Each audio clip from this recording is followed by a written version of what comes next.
వాక్య భాగాన్ని ధ్యానం చేసుకుందాం. మన స్వంత బైబిల్, మన పూర్తి బైబిల్ మన తలలకు పైగా చూపిస్తూ బలబలి మాట, బంగారు మాట పాడుకుందాం. బలబలే మాట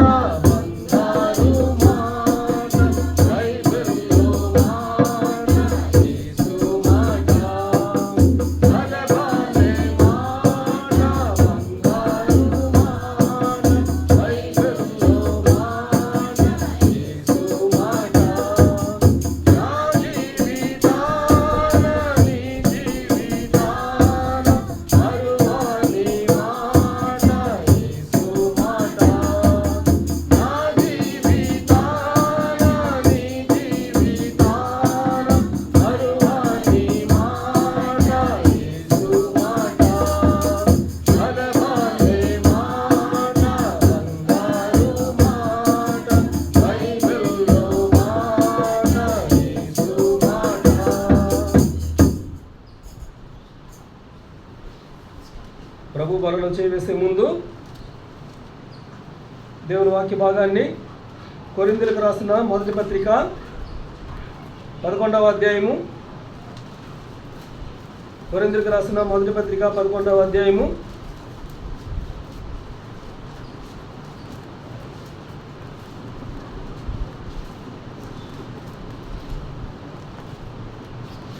27వ వచనం నుండి 31 వరకు మార్చి చదువుకుందాం. 27 నుండి 31 వరకు మార్చి మన భాగాలు స్పష్టంగా అర్థం చేసుకుంటూ బిగ్గరగా చదువుదాం. కాబట్టి ఎవడు అయోగ్యముగా ప్రభువు యొక్క రొట్టెని తినునో లేక ఆయన పాత్రలోనిది త్రాగునో వాడు ప్రభు యొక్క శరీరమును గూర్చియు రక్తమును గూర్చియు అపరాధి అగును.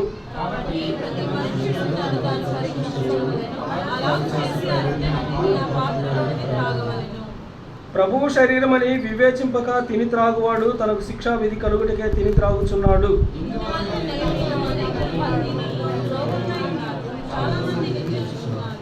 అయితే మనమే విమర్శించుకొని ఎడల తీర్పు పొందకపోదుము. చాలు. అలాగే ద్వితీయోపదేశకాండము 4వ అధ్యాయము, ద్వితీయోపదేశకాండము 4వ అధ్యాయము 7వ వచనాన్ని అందరం కలిసి చదువుకుందాం. ద్వితీయోపదేశకాండము 4వ అధ్యాయము 7వ వచనాన్ని అందరం కలిసి చదువుకుందాం. మనము ఆయనకు మొరపెట్టినప్పుడల్లా మన దేవుడైన యెహోవా మనకు సమీపముగా ఉన్నట్టు మరి ఏ గొప్ప జనమునకు ఏ దేవుడు సమీపముగా ఉన్నాడు. అలాగే ఇర్మీయా గ్రంథంలో నుండి 29:12, ఇర్మీయా గ్రంథంలో నుండి 29వ అధ్యాయము 12వ వచనాన్ని కూడా అందరం కలిసి చదువుకుందాం. ఇర్మీయా గ్రంథం 29:12, పేజ్ నెంబర్ 652. మీరు నాకు మొరపెట్టుదురేని, మీరు నాకు ప్రార్థన చేయొచ్చు ఒత్తురేని, నేను మీ మనవి ఆలకింతును. దేవుని కృప కొరకై చిన్న ప్రార్థన చేసుకుందాం.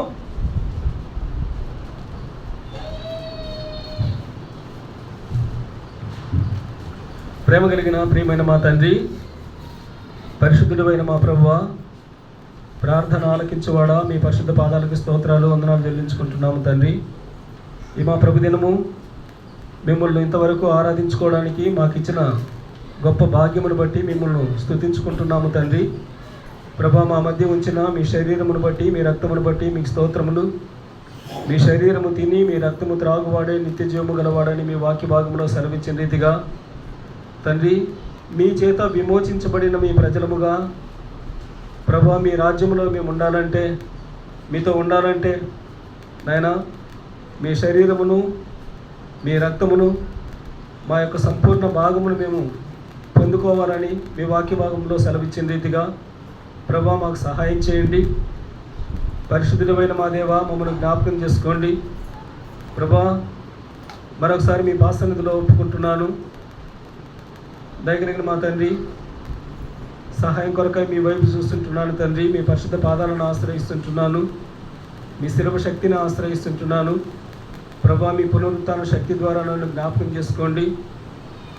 దయగలిగిన మా తండ్రి, నిష్ప్రయోజకుడిని, చేతగాని వాడిని, ఇక్కడ చేరిన మీ బిడ్డలందరికంటే అన్ని విషయాల్లో నేను తక్కువ వాడిని ఒప్పుకుంటూ ప్రభా మీ పాదాల చెంత వేడుకుంటున్నాను. మీ బిడ్డలకు ఎలాంటి ఆత్మీయ ఆహారం పంచిపెట్టాలో మీరు ఇస్తేనే నేను పంచిపెట్టగలను ప్రభువా. తండ్రి, మీరు సహాయం చేయండి ప్రభువా. పరిశుద్ధ గ్రంథంలో నూతనమైన సంగతులు చూడగలిగినట్లు మా కన్నులు తెరవమని మీ పాసన్నిధిలో వేడుకుంటున్నాను తండ్రి. ఏ ఆత్మకు ఎలాంటి ఆత్మీయ ఆహారం అవసరమో అట్టి ఆత్మీయ ఆహారం చేత మమ్మల్ని తృప్తిపరచమని మీ పాదాల చెంత వేడుకుంటున్నాను తండ్రి. దయగలిగిన మా ప్రభువా, సహాయం చేయండి. మీరు పంపిన వానికి ఆత్మను కొరతగా అనుగ్రహించే దేవుడు కాదు కనుక తండ్రి, ఈ సమృద్ధి అయిన ఆత్మనివ్వండి. నా నోటికి తోడై ఉండేదను, నా నోటికి మీరు తోడుగా ఉండి నేను పలుకవలసినది నాకు బోధించండి ప్రభువా. సహాయం చేయండి. నీ నోట నా మాటను ఉంచి నా చేతి నీడలో నిన్ను కప్పి ఉన్నానని సెలవిచ్చావు కదా తండ్రి. ప్రభువా, నాకు సహాయం చేయండి. దయగలిగిన మా తండ్రి, ఈ సమయము మాకు ఆశీర్వాదకరంగా ఉంచండి. మీ బిడ్డలు ఆత్మీయంగా వారిని బలపరచడానికి, వారిని ఆత్మీయంగా ప్రోత్సహించడానికి ఎట్టి మాటలు అవసరమో అట్టి మాటలు మాకు దయచేయండి. దయగల మా తండ్రి, మీకు స్తోత్రాలు చెల్లించుకుంటున్నాను ప్రభువా. నిష్ప్రయోజకుడిని ఒప్పుకుంటూ నన్ను మీకు అప్పగించుకుంటున్నా తండ్రి. మీ సిలువ చాటును నన్ను మరుగుపరుచుకోండి. నన్ను ఖాళీ చేసి నా నోటిని మీ బూరగా వాడుకొని మీ ప్రజలకు క్షేమకరమైనటువంటి మాటలు అందించమని మిమ్మల్ని వేడుకుంటూ స్తుతి వందనములు మీకు చెల్లించుకుంటూ ప్రతి ఒక్కరికి వినబుద్ధి పుట్టించండి. వినగలిగిన చెవి, గ్రహించగలిగిన మనసు ఇవ్వండి. దయగల మా ప్రభువా, సహాయం చేయమని వేడుకుంటూ స్తుతి వందనములు మీకు చెల్లించుకుంటూ నా రక్షకుడైన యేసు ప్రభు వారి నామములో స్తుతించి ప్రార్థించి మిక్కిలి వినయముగా అడిగి వేడుకుంటున్నాను పరమ తండ్రి. ఆమేన్.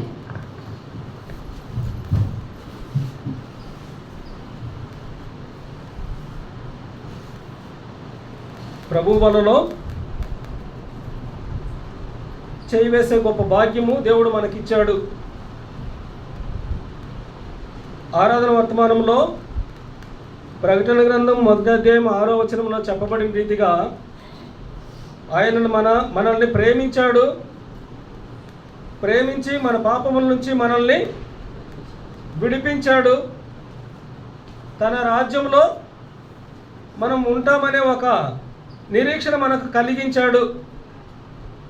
ఆ రాజ్యంలో మనం యాజకులుగా ఉంటాము అనే మాటల ద్వారా మనల్ని ప్రోత్సహిస్తూ వచ్చాడు.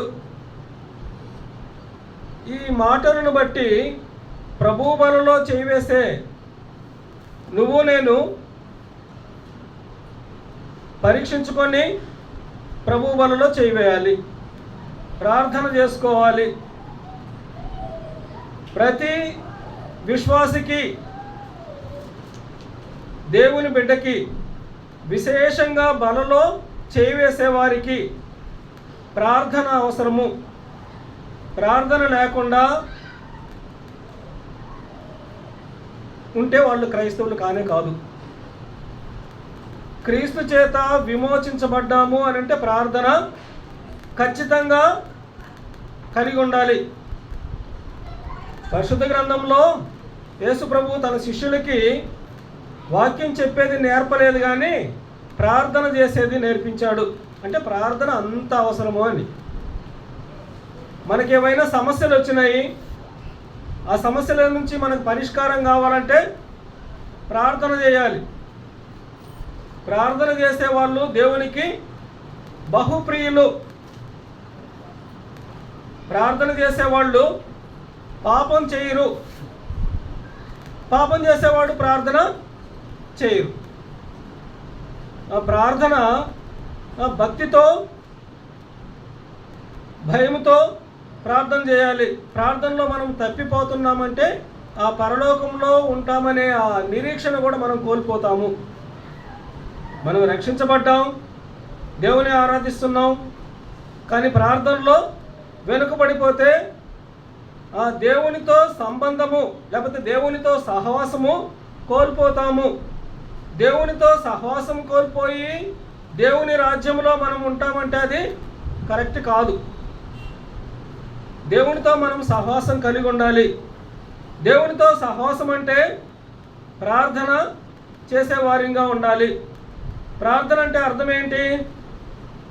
మనకి ఏది కావాలో అది దేవుని దగ్గర అడగడమే. ప్రార్థన అంటే మన మనవి ఆయనకి తెలియజేయటము, లేకపోతే మన విన్నపాలు తెలియజేయడము, మనం ఆయనని అడుక్కోవడం, బ్రతిమాలుకోవడం. ఏది కావాలో మన అమ్మా నాన్నలని మనం ఏ విధంగా అడుగుతామో అలాగే దేవుణ్ణి అడగాలి. పరలోకపు తండ్రి ఆయన కాబట్టి ఆయన్ని అడగాలి. ఆయనే అన్నాడు కదా, అడుగుడి మీకు ఇవ్వబడును అని అంటున్నాడు. ఇంకా ఇప్పుడు చదువుకున్న వాక్య భాగంలో ద్వితీయోపదేశకాండము 4వ అధ్యాయం 7వ వచనంలో, ఏలయనగా మనం ఆయనకు మొరపెట్టినప్పుడల్లా మన దేవుడైన యెహోవా మనకు సమీపముగా నున్నట్టు. అంటే మనం మొరపెట్టినప్పుడు అంతే దేవుడు ఎక్కడ ఉంటున్నాడు? మనకు సమీపంగా ఉంటున్నాడు. మనం ప్రార్థన చేయాలే కానీ ఆయన ఎప్పుడూ మనకు దగ్గరలోనే ఉంటాడు. అదే సమయంలో మనం ప్రార్థన చేస్తేనంట సాతానుని వాడిని కొరడాలతో కొట్టినట్టు ఉంటుందంట సాతానుడికి. అందుకని మన ప్రార్థనని వాడు ఆటంకపరుస్తాడు. ప్రార్థన చేయకుండా ఏవో కల్పిస్తూ ఉంటాడు. ఇప్పుడు కాదులే, మళ్ళా చేద్దులే, ఇంకోసారి చేద్దులే, ఆ పని కంటే ఈ పని ముఖ్యం కదా అని ప్రార్థన చేయనీయకుండా అడ్డుకుంటాడు. ఖచ్చితంగా మనము దేవునితో మాట్లాడాలి, ప్రతిరోజు దేవునితో మాట్లాడాలి. అప్పుడే మనం ప్రభు బలలో ధైర్యంగా చేయవేయగలము. ఇందాక ఆ మాట అనుకున్నాము, ధైర్యంగా దేవుని సన్నిధికి రాగలుగుతున్నామంటే ఎలా రాగలుగుతున్నాము? ప్రభు అయిన యేసు రక్తమును బట్టి ధైర్యంగా మనం రాగలుగుతున్నాం. ఆ రక్తము ద్వారా మనం విమోచించబడ్డాం కాబట్టి ధైర్యంగా మన దేవుని మనకి ఏది కావాలో అది అడిగే వారిగా ఉండాలి. ద్వితీయోపదేశకాండం 4వ అధ్యాయం 7వ వచనంలో మనము ఆయనకు మొరపెట్టినప్పుడల్లా మన దేవుడైన యెహోవా మనకు సమీపముగా ఉన్నట్టు మరి ఏ గొప్ప జనమునకు ఏ దేవుడు సమీపముగా ఉన్నాడు? మనకు మాత్రమే మన దేవుడు సమీపంగా ఉన్నాడు. ఎవరికి సమీపస్తులు కారు. వాళ్ళు తెలియకుండానే దేవుడు కానటువంటి వారికి వాళ్ళు ప్రార్థన చేసుకుంటున్నారు. సరే, అంటే వాళ్ళ గురించి మనకు అవసరం లేదు. మన గురించి చూసినట్లయితే మన దేవుడు అంటున్నాడు, మత్తయి సువార్త 7వ అధ్యాయము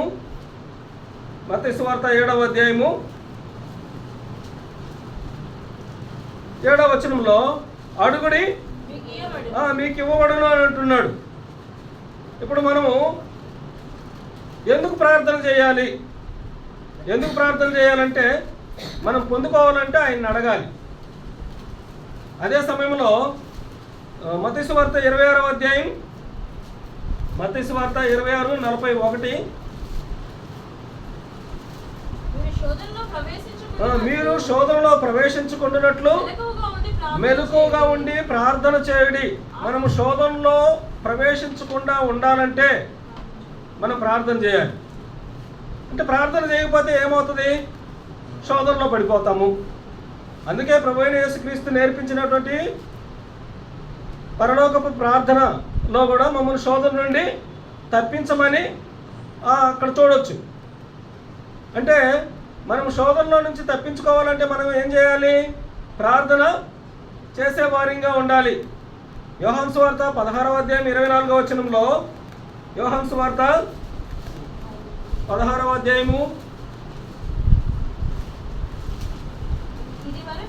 ఇది వరకు మీరేమి నా పేరుట అడగలేదు, మీ సంతోషము పరిపూర్ణమగినట్లు అడుగుడి మీకు దొరుకును. మీ సంతోషము పరిపూర్ణమగినట్లు మీరు అడుగుమని దేవుని వాక్యం సెలవిస్తుంది. మన సంతోషం పరిపూర్ణం కావాలంటే దేవుని మనం అడిగే వారిగా ఉండాలి. దేవుని దగ్గర మనం పొందుకునే వారిగా ఉండాలి. అలాగే ఎఫెసీయులకు రాసిన పత్రిక 6వ అధ్యాయం 18వ వచనంలో, ఎఫెసీయులకు రాసిన పత్రిక 6వ అధ్యాయము 18వ వచనంలో, ఆత్మ వలన ప్రతి సమయమునందును ప్రతి విధమైన ప్రార్థనను విజ్ఞాపనను చేయుచు ఆ విషయమై సమస్త పరిశుద్ధుల నిమిత్తమును పూర్ణమైన పట్టుదలతో విజ్ఞాపన చేయుచు మెలకువగా ఉండుడి. సమస్తమైన పరిశుద్ధుల కొరకు మనం ప్రార్థన చేయాలి. సమస్తమైన పరిశుద్ధులు అని అంటే ఇప్పుడు మన సంఘంలో ఉండే మన ప్రజల కోసం మనం ప్రార్థన చేసే వారిగా ఉండాలి. అంటే సంఘ క్షేమం కోసము మనము ప్రార్థన చేసే వారిగా ఉండాలి. ఇంకా బలహీనులుగా ఉండేవారు, రోగులుగా ఉండేవారు, వాళ్ళ కోసం కూడా మనం ప్రార్థన చేయాలి. యాకోబు పత్రిక 5వ అధ్యాయము 13వ వచనం. మీలో ఎవరికైనా శ్రమ సంభవించినా, శ్రమలు వచ్చినప్పుడు మనం ఏం చేయాలి? ప్రార్థన చేయాలి. శ్రమలు వచ్చినప్పుడు మనము కృంగిపోకూడదు.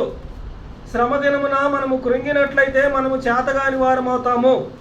మనము కృంగినట్లయితే మనము చేతగాని వారమే కాకుండా మన దేవుని కూడా, మన వల్ల దేవుని దూషించే వారికి మనం అవకాశం ఇస్తాం.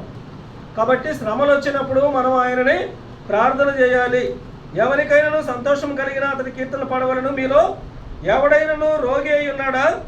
అతని సంఘ పెద్దలను పిలిపింపవలను. వారు ప్రభువు నామమున అతనికి నూనె రాచి అతని కొరకు ప్రార్థన చేయవలను. అంటే సంఘంలో ఉండే రోగుల కోసం, బలహీనుల కోసం మనం ప్రార్థన చేయాలి. మన ప్రార్థన కూడా ఎలా ఉండాలి? విశ్వాస సహితమైన ప్రార్థన రోగిని స్వస్థపరచును. అంటే విశ్వాసముతో దేవుని మనము ప్రార్థన చేసే వారిగా ఉండాలి. అలాగే అక్కడే 17వ వచనంలో 16 కూడా చదువుమ్మా. మీ పాపములను ఒకరితో ఒకడు ఒప్పుకొనుడి, మీరు స్వస్థత పొందినట్లు ఒకరి కొరకు ఒకడు ప్రార్థన చేయండి. ఒకరి కొరకు ఒకరము ప్రార్థన చేసే వారిగా ఉండాలి. నీతిమంతుని విజ్ఞాపన మనపూర్వకమైనదై బహుబలము గలదై ఉండును. ఏలియా మన వంటి స్వభావం గల మనుషుడే. వర్షింపకుండినట్లు అతడు ఆసక్తితో ప్రార్థన చేయగా 3.5 సంవత్సరముల వరకు భూమి మీద వర్షింపలేదు.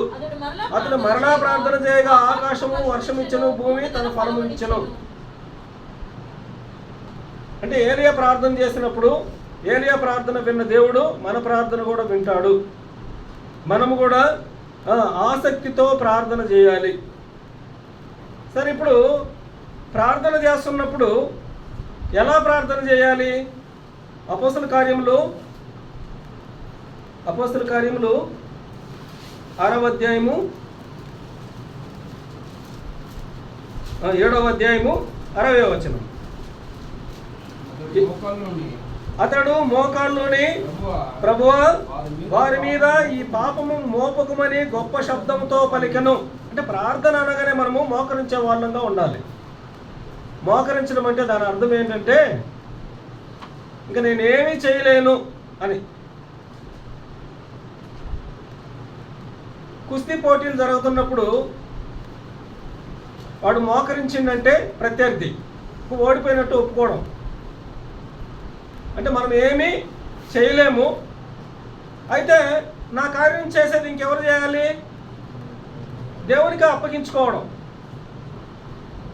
అలాగే మోకరించడం, కళ్ళు మూసుకోవడం అనేది అంటే మనం కాన్సన్ట్రేషన్ అంటే ఏకాగ్రత కోసం కళ్ళు మూసుకోవాలి. అలాగే తల వంచడం, మనం తల వంచే అంటే విధేయతతో ఏకాగ్రతతో మోకాళ్ళలోని దేవుని ప్రార్థన చేయాలి. ఈ సందర్భాలు చాలా ఉన్నాయి, కానీ ఇక్కడ ఈ అపోస్తల కార్యంలో మాత్రమే చూసినట్లయితే 9వ అధ్యాయం 40వ వచనంలో, అపోస్తల కార్యము 9వ అధ్యాయం 40వ వచనం, పేతురు అందరినీ వెలుపలికి పంపి మోకాళ్ళలోని ప్రార్థన చేసి, చాలా పేతురు మోకాళ్ళలోని ప్రార్థన చేశాడు. ప్రార్థన చేసినప్పుడు చనిపోయిన తబిత బ్రతికించబడింది. అందరు చనిపోయిందని అనుకున్నారు, ఆమెను మర్చిపోయారు. ఇంక తిరిగి లేస్తుందా, ఇంకా లేదు కదా అని అనుకున్నారు. కానీ పేతురు ప్రార్థన చేశాడు. మోకాళ్ళలోని ప్రార్థన చేస్తే ఆ ప్రార్థన దేవుడు ఆలకించి ఆమెను బ్రతికించాడు. అలాగే అపోస్తల కార్యంలోనే 20వ అధ్యాయం 36వ వచనం, 20వ అధ్యాయము 36వ వచనం, అతడు ఇలాగ చెప్పి మోకాల్లోని వారందరితో ప్రార్థన చేశాను. అంటే ఇక్కడ పౌరు భక్తులు అంటే ప్రార్థన అనగానే మోకాల్లోని ప్రార్థన చేసేవారిగా ఉండాలి. తల వంచాలి, కళ్ళు మూసుకొని ప్రార్థన చేయాలి. అప్పుడు మన ప్రార్థన దేవుడు ఆలకిస్తాడు. ఇంకపోతే క్లుప్తంగానే ముగిస్తాను. ఎవరి ప్రార్థన దేవుడు వింటాడు? ఎవరి ప్రార్థన వింటాడంటే ఎజ్రా గ్రంథము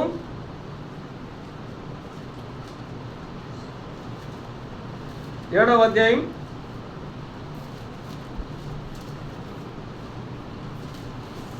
7వ అధ్యాయం 6వ వచనం.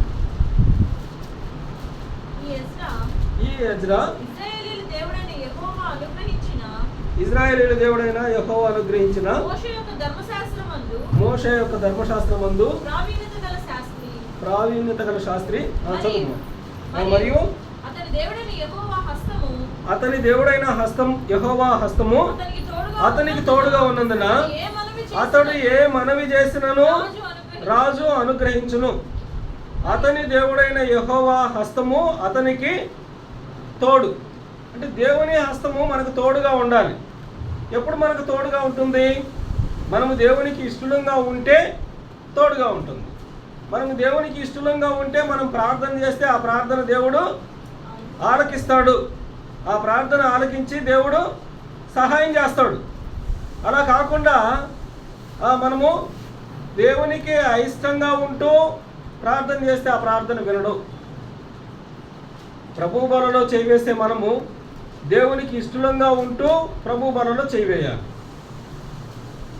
మన ప్రభువు పరిశుద్ధుడు కాబట్టి ఆ పరిశుద్ధుని శరీరమును మనం తినాలంటే ఆ అర్హత మనలో కూడా ఉండాలి. మనం కూడా పరిశుద్ధులంగానే ఉండాలి. సామెతల గ్రంథము 15వ అధ్యాయము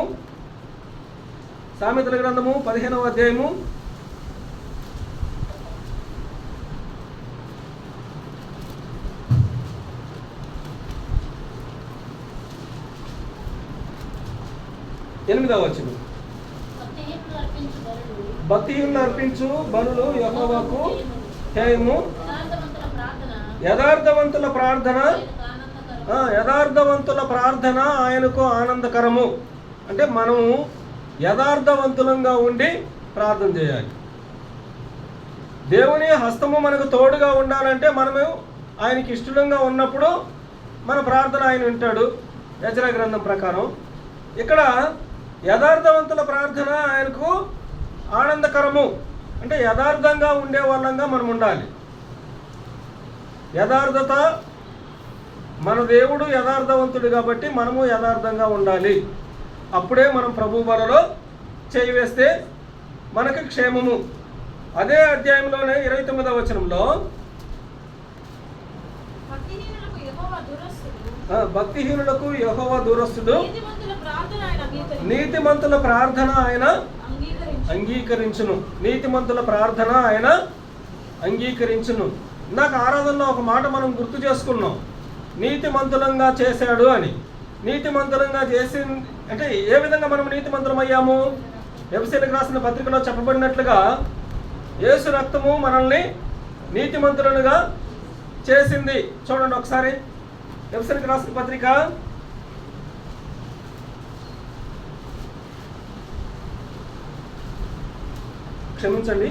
రోమిలకు రాసిన పత్రిక 5వ అధ్యాయము 9వ వచనం. కాబట్టి ఆయన రక్తం వలన ఇప్పుడు నీతిమంతులముగా తీర్చబడి మరింత నిశ్చయముగా ఆయన ద్వారా ఉగ్రత నుండి రక్షించబడదుము. ఆయన రక్తం వలన ఇప్పుడు మనం ఏమయ్యాము? నీతిమంతులం అయ్యాము. నీతిమంతులం అయినాం కాబట్టి మన ప్రార్థన ఆయన ఏం చేస్తాడు? ఆలకిస్తాడు. మన ప్రార్థనకు ఆయన జవాబిస్తాడు. అంటే మన ప్రార్థన దేవుడు వినాలంటే మనము నీతిమంతులంగా ఉండాలి, యథార్థ హృదయంతో ఉండాలి. అలాగే దేవుని హస్తము మనతో ఉండాలి. మరి ఎవరి ప్రార్థన వినడు? ఇప్పుడు ఎవరి ప్రార్థన వినడో కూడా గుర్తు చేసుకుందాం. కీర్తనల గ్రంథము 66వ అధ్యాయము 66వ అధ్యాయం 18వ వచనం. కీర్తన గ్రంథము, నా హృదయంలో నేను పాపమును లక్ష్యము చేసిన యెడల ప్రభువు నా మనవి వినకపోవును. మన హృదయంలో పాపం పెట్టుకొని మనం ప్రార్థన చేస్తే మన ప్రార్థన ఆయన వినడు. అంటే మన పాపాన్ని మనం ఒప్పుకోవాలి. మన పాపం మనం ఒప్పుకున్నప్పుడు ఆయన నమ్మదగిన వాడు, మన పాపం నుంచి మనల్ని క్షమిస్తాడు. మన పాపాలను క్షమించటంలో ఆయన క్షమించడానికి సిద్ధ మనసు కలిగిన దేవుడు. అంతేగాని పాపం మనలోనే ఉంచుకొని మనం ప్రార్థన చేసి బలలో చేయవేయకూడదు. ఆ మాట కూడా చదువుకుందాం. యోహాను పత్రిక, మొదటి పత్రిక, మొదటి అధ్యాయము, యోహాను పత్రిక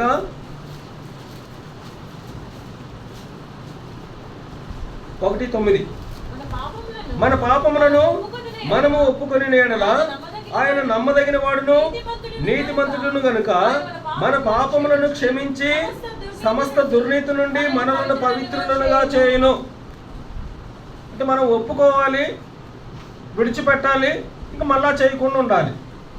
ప్రభు బలలో చేయవేస్తే నేను నా హృదయములో నేను పాపమును లక్ష్యం చేసినలా ప్రభువు నా మనవి వినకపోవును. అంటే పాపం చేయకూడదు అని. పరిశుద్ధమైన బలలో మనం పాలుపంపులు పొందుతున్నామంటే పాపం చేస్తూ బలలో చేయవేయకూడదు. అప్పుడు ఒకవేళ వేస్తే దేవుని ఉగ్రతకు బలవుతాము. రెండవదిగా సామెతల గ్రంథము 28వ అధ్యాయం, సామెతల గ్రంథము 28వ అధ్యాయము 9వ వచనం. ధర్మశాస్త్రము వినబడకుండా చెవిని తొలగించుకొని వాని ప్రార్థన హేయము. హేయము అంటే ఇష్టం లేదు అని, అయిష్టము అని. ధర్మశాస్త్రము వినబడకుండా చెవిని తొలగించుకొని వాని ప్రార్థన హేయము. అంటే వాక్యం వినకుండా ప్రార్థన చేయకూడదు. వాక్యం వినకుండా ప్రార్థన చేసుకొని బలలో చేయి వేసే వాళ్ళంగా ఉండకూడదు. వాక్యం వినాలి. వాక్యపు వెలుగులో మనల్ని మనము సరి చేసుకోవాలి, మనల్ని మనము పరీక్షించుకోవాలి. ఏదైనా దోషం మనకు కనపడినట్లయితే వెంటనే యేసు రక్తం ఉంది. ఉదయకాలం ఆరాధనలో ఆ మాట చూసాం. యేసు రక్తం మనల్ని పవిత్రపరుస్తుంది. వెంటనే యేసు రక్తమును ఆశ్రయించాలి.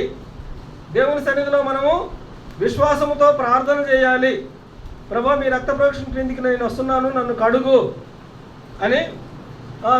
ప్రభు రక్తంలో మనం కడగబడినప్పుడు అప్పుడు మనకి క్షేమము. మనం ఆత్మీయంగా ఫలించాలి. ఆత్మీయంగా మనం బలపడాలంటే ఇది ఏకైక మార్గము. ధర్మశాస్త్రము వినబడకుండా చెవిని తొలగించుకొని వారి ప్రార్థన హేయము. అంటే వాక్యాన్ని వినాలి. అలాగే మీకా గ్రంథంలో నుంచి 3వ అధ్యాయం 4వ వచనం. ఒక నిమిషం. సామెతల గ్రంథం 21వ అధ్యాయము 13వ వచనం కూడా చూద్దాం. ఇక్కడే 21:13. దరిద్రుల మొర వెనుక చెవి మూసుకొని వాడు తాను మొరపెట్టినప్పుడు అంగీకరింపబడు. అంటే ఇతరులకి మనల్ని ఏదైనా సహాయం అడుగుతారు. వాళ్ళు అడిగినప్పుడు మనము పట్టించుకోకుండా, వాళ్ళని లెక్కలో పెట్టుకోకుండా మళ్ళా మనం దేవుని దగ్గరికి వచ్చి మనం ప్రార్థన చేసే వారిగా ఉండకూడదు. మన చేతనైనంత సహాయం ఇతరులకు కూడా చేయాలి. మనం ఇతరులకు చేసినప్పుడు దేవుడు మనకు సహాయం చేస్తాడు. యేసు ప్రభు ఒక సందర్భంలో అంటాడు, నేను ఆకలి కొనింటిని, మీరు నాకు ఆహారం పెట్టలేదు. నేను దప్పికొన్నప్పుడు నాకు నీళ్ళు ఇవ్వలేదు.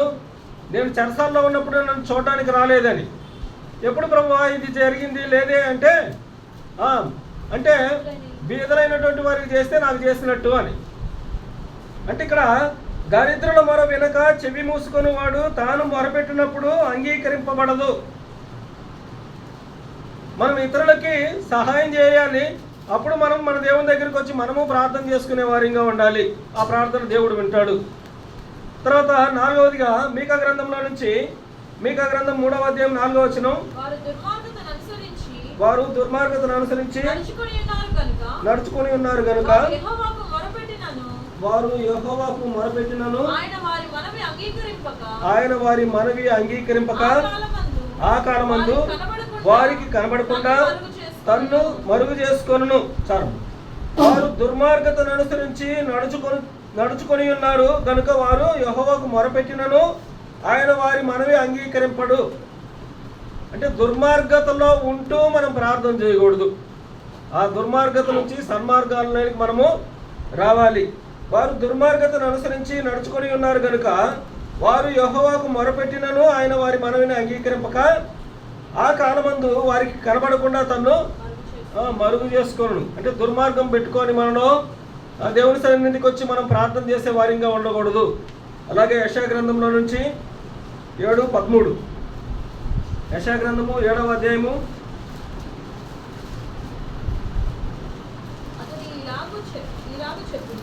అతడు ఇలాగ చెప్పును, అతడు ఇలాగ చెప్పును, దావీదు వంశస్థులారా వినుడి.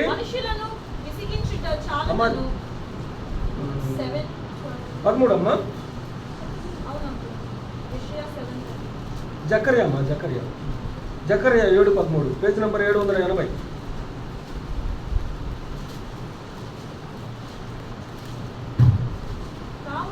కావున సైన్యములకు అధిపతి యెహోవా సెలవిచ్చినదేమనగా, నేను పిలిచినప్పుడు వారు ఆలకింపకపోయారు కనుక వారు పిలిచినప్పుడు నేను ఆలకింపను. దేవుడు పిలిచినప్పుడు మనము ఆలకించే వారిగా ఉండాలి. దేవుడు ఆలకించినప్పుడు ఇప్పుడు కాదులే మళ్ళా, దేవుడు పిలిచినప్పుడు ఇప్పుడు కాదులే మళ్ళా ఇంకోసారి అప్పుడు వస్తాను, ఇప్పుడు వేరే పని ఉంది ఆ పని చూసుకొని మళ్ళా వస్తాను అనే వాళ్ళగా మనం ఉండకూడదు. దేవుడు పిలిచినప్పుడు మనం వినేవారిగా ఉంటే మనం పిలిచినప్పుడు దేవుడు వింటాడు. అంటే దేవునికి మనం లోబడే వారిగా ఉండాలి. దేవునికి మనం లోబడినప్పుడు మన ప్రార్థన ఆయన వింటాడు. యెషయా గ్రంథం 59వ అధ్యాయము 59:1, రక్షింపనేరక ఉండునట్లు యెహోవా హస్తము కురుచకాలేదు, విననేరక ఉండునట్లు ఆయన చెవులు మందము కాలేదు. మీ దోషములు మీకును మీ దేవునికిని అడ్డముగా వచ్చును. మీ దోషములు మీకును మీ దేవునికిని అడ్డముగా వచ్చును. మన దోషము మనలో ఉంచుకొని మనము ప్రార్థన చేయకూడదు. మీ దోషములు మీకును మీ దేవునికిని అడ్డముగా వచ్చును. మీ పాపములు ఆయన ముఖమును మీకు మరుగుపరచును గనుక ఆయన ఆలకింపుకున్నాడు. ఎందుకు మన ప్రార్థన ఆయన వినడం లేదంటే మనలో దోషం ఉంచుకొని మనము ప్రార్థన చేసే వారిగా ఉండకూడదు. అలా ఉంటే ఆయన మన ప్రార్థన వినడు. అలాగే యాకోబు పత్రిక 4వ అధ్యాయం 3వ వచనం, యాకోబు పత్రిక ముగించుకుందాం. యాకోబు పత్రిక 4వ అధ్యాయం 3వ వచనం, మీరు అడిగినను మీ భోగముల నిమిత్తము వినియోగించుటకై దురుద్దేశంతో అడుగుదురు కనుక మీకేమీ దొరకటలేదు. మనం దురుద్దేశంతో అడిగే వారిగా ఉండకూడదు.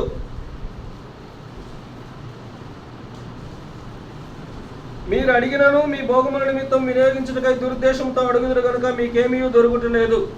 మనం ఒకవేళ ప్రార్థన చేస్తున్నా కూడా అది దేవుని చిత్తమా అని అడిగి తెలుసుకోవాలి.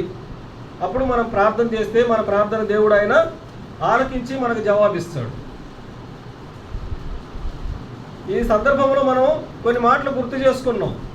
ప్రార్థన అంటే దేవుని అడగడమని. ప్రార్థన ఎందుకు చేయాలి? శోధనలో నుంచి తప్పించుకోవాలంటే ప్రార్థన చేయాలి. ఇంకా అనేక సంఘం కోసం, సంఘంలో ఉండే ప్రతి ఒక్కరి కోసం మనం ప్రార్థన చేయాలని, అలాగే ఏ విధంగా చేయాలి? మోకరించి చేయాలి. ఇంకా ఎవరి ప్రార్థన దేవుడు వినడు, ఎవరి ప్రార్థన వింటాడు. అంటే ప్రార్థనకి చాలా ప్రాధాన్యత ఉంది. దేవుని గ్రంథంలో ప్రతి ఒక్కరు కూడా ప్రార్థన చేసి ప్రార్థనల ద్వారా పొందుకున్నటువంటి వారే. అదే సమయంలో వ్యక్తిగతంగా కూడా మనకు కూడా బోలెడు సమస్యలు వచ్చి ఉండొచ్చు. ఈ సమస్యల్లో నుంచి నేను గట్టెక్కుతానా లేదో అని అంతా ఆ సమస్యల్లో తలమునకలైపోయి ఉండొచ్చు. కానీ ఆ సమస్యల్లో మనం ప్రార్థన చేసినప్పుడు మన ప్రార్థన కూడా దేవుడు విన్నాడు. అంటే మన గతంలో మనకు దేవుడు ఏం చేసినాడో వాటిని మనం జ్ఞాపకం చేసుకోవాలి. గతంలో నాకు ఈ సమస్య వచ్చినప్పుడు నాకు సహాయం చేసిన దేవుడు ఇప్పుడు నాకు సహాయం చేయడా, చేస్తాడు అనే విశ్వాసము మనలో బలంగా ఉండాలి. అప్పుడు మనము దేవుని దగ్గర ప్రార్థన చేస్తే ఆ ప్రార్థన ఆయన విని సహాయం చేస్తాడు. ఇంకా అంటాడు ఎఫెసీయులకు రాసిన పత్రికలో, మనం అడిగేదే కాదు, అడుగు వాటన్నిటికంటే ఊహించు వాటన్నిటికంటే అత్యధికముగా ఇస్తాడు. ఇంకొక మాట చదువుకొని ముగించుకుందాం. మత్తయి సువార్తలో, మత్తయి సువార్త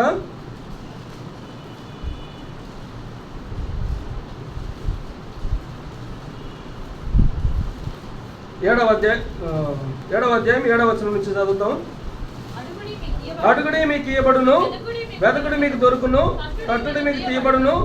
అడుగు ప్రతి వాడును పొందును, వెదకువానికి దొరుకును, తట్టువానికి. అడుగు ప్రతి వాడును పొందును. అడిగే ప్రతి ఒక్కరు కూడా పొందుకుంటారు. ఇంకా ధారాళంగా ఇస్తాడు. ఇప్పుడు మనకి ఏదైనా కావాలనుకో, మనం ఎవరినైనా అడగదాం. సరే, ఎవరినో ఎందుకు, మా నాన్ననే నేను పోయి అడుగుతాను అని అనుకుందాం.